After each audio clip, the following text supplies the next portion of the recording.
In recent months, a heated debate over public safety has taken center stage in New Orleans, a city long known for its vibrant culture but also its struggles with crime. Residents and officials alike have voiced concerns about rising violence, prompting calls for urgent action and new solutions. At the heart of this debate is the question of how much power the federal government should have in local affairs. In Louisiana, this issue has ignited passionate discussions, with some supporting stronger federal intervention, while others fiercely defend the rights of local authorities to manage their own communities. On September 4, 2025, President Trump made headlines by announcing that his administration was considering deploying the National Guard to cities experiencing high crime rates. He specifically named New Orleans as a primary candidate for this unprecedented move, signaling a dramatic shift in federal involvement.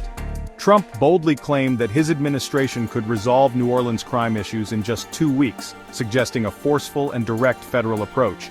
He argued that only decisive action from Washington could restore order, promising swift results if given the authority to act. The proposal immediately sparked national attention and intense debate. News outlets across the country covered the story, while citizens and leaders questioned what this would mean for local autonomy. Many wondered if involving the military and domestic law enforcement could set a dangerous precedent, blurring the lines between civil and military authority. The idea of military patrols in the heart of New Orleans evoked strong and often emotional reactions from residents, city officials, and civil rights advocates. As the city braces for what could be a historic confrontation, the nation watches closely, aware that the outcome could redefine the balance between federal ambition and local resistance for years to come. President Trump's proposal to intervene in local crime enforcement found a powerful and vocal ally, one who would help elevate the issue to the national stage and reshape the conversation around federal involvement in state affairs.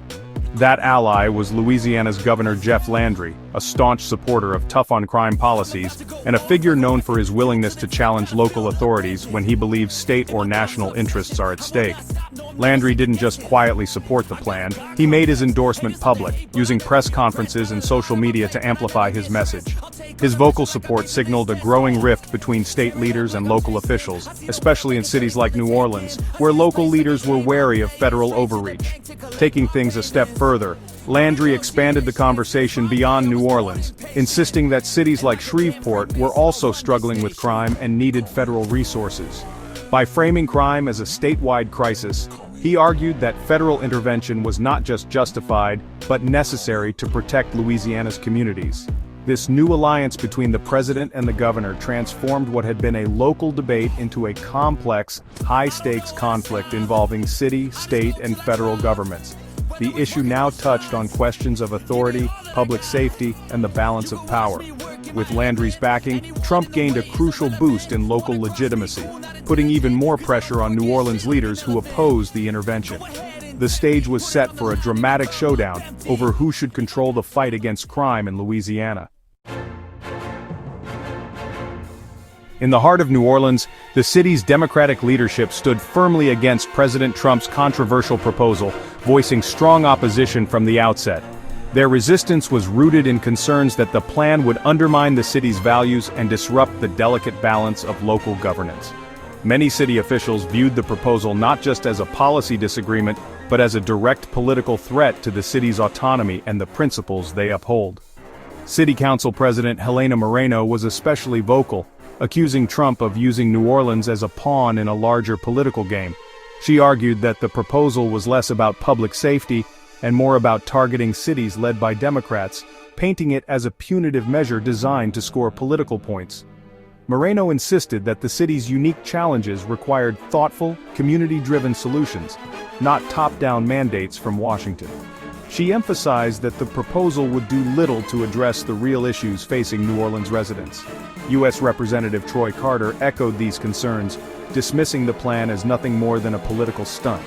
He firmly rejected the idea of militarization as a solution, warning that it could escalate tensions and undermine trust between the community and government. Both Moreno and Carter stood united in defense of New Orleans' autonomy, pushing back against what they saw as federal overreach. They called for respect for local leadership and stressed the importance of empowering communities to solve their own problems, rather than imposing outside solutions. New Orleans officials argue federal intervention is unnecessary, citing recent crime reductions.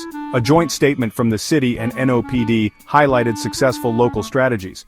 They credited the police force and advanced technology for the crime decline, contrasting with the image of military intervention. Officials emphasized existing collaborations with federal agencies, arguing that effective partnerships already exist. This narrative aims to reassure residents and federal decision-makers that local efforts are sufficient. Critics of Trump's plan propose alternative solutions for federal support. Representative Troy Carter suggests investing in local systems and addressing root causes of crime. His proposals include funding for police recruitment, district attorney resources, and prison infrastructure. Critics emphasize tackling systemic poverty and creating economic opportunities as sustainable safety measures. New Orleans faces a choice between militarized intervention and community investment, with the debate ongoing.